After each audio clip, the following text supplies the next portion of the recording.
আসসালামু আলাইকুম। রাগ এটা শুধু একটা আবেগ না, এটা একটা আগুন, যেটা যদি আপনি সময় মতো নিভাতে না পারেন তাহলে এই আগুনে পুড়ে ছাই হয়ে যায় সম্পর্ক, শান্তি, সম্মান, এমনকি নিজের ভবিষ্যৎও।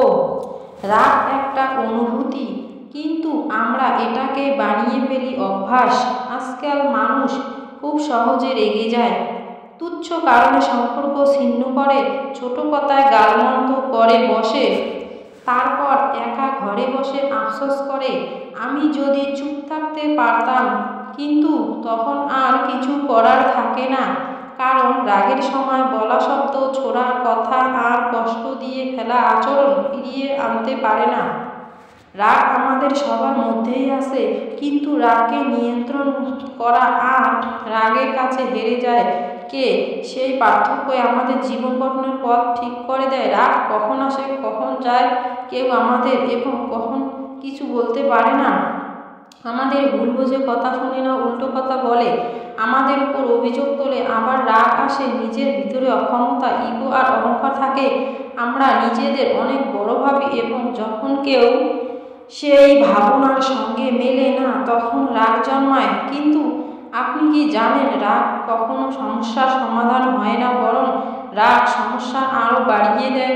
সম্পর্ক নষ্ট হয়, কাজের গতি কমে যায়, এমনকি শরীরও অসুস্থ হয়ে পড়ে।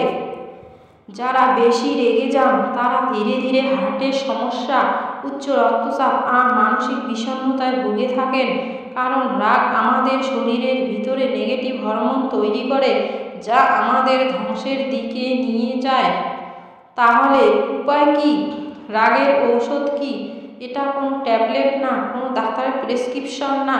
ওই ঔষধ শুধু আপনার ভিতরে, শুধু খুঁজে বের করতে হবে। প্রথমত, যখন আপনি রেগে যান তখন সাথে সাথে চুপ হয়ে যান, কিছু না বলাই সেই সময় সবচেয়ে বুদ্ধিমানের কাজ।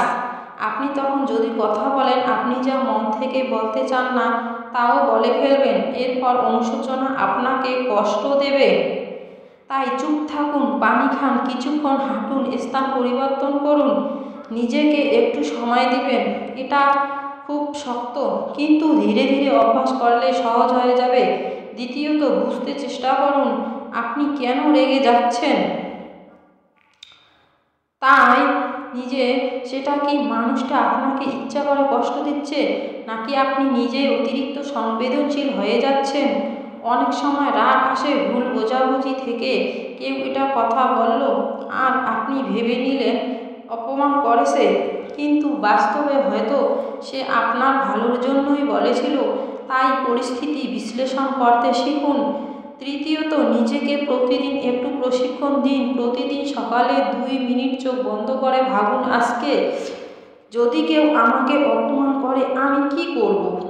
মানসিকভাবে প্রস্তুত থাকলে রাগ সহজে আসে না, নিজের ভেতর শান্ত থাকার শক্তি তৈরি হয়। আর একটা জিনিস সবসময় মনে রাখবেন, আপনি যদি কাউকে ক্ষমা করতে না পারেন তাহলে আপনি নিজের উপর অত্যাচার করছেন, কারণ আপনি যত রাগ ধরে রাখবেন আপনি তত বিষাক্ত হবেন। রাগ কখনো অন্যকে কষ্ট দেওয়ার জন্য যথেষ্ট নয়, রাগ শুধু নিজের শান্তি নষ্ট করে। তাই ক্ষমা করতে শিখবেন, ভুলে যেতে শিখবেন। সবচেয়ে কার্যকর ঔষধ যে প্রার্থনা।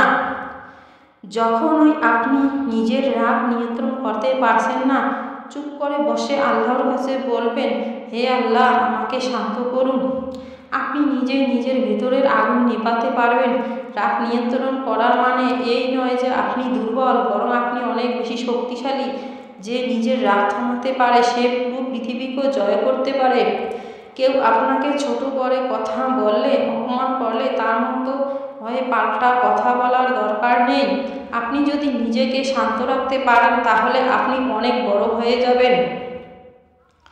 আপনার মর্যাদা বাড়ে। আপনার রাগ যদি আপনি এখনও নিয়ন্ত্রণ না করেন তাহলে একদিন এই রাগই আপনার চারপাশে সব কিছু ধ্বংস করে দেবে।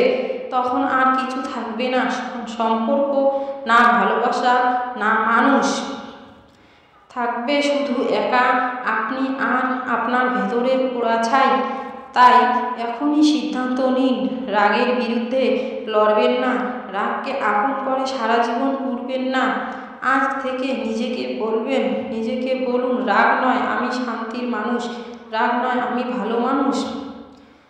প্রিয় দর্শক, আপনি যদি এই সত্যি রাগ কমাতে চান তবে এই ভিডিওর কথা আজ থেকেই বাস্তব জীবনে প্রয়োগ করবেন।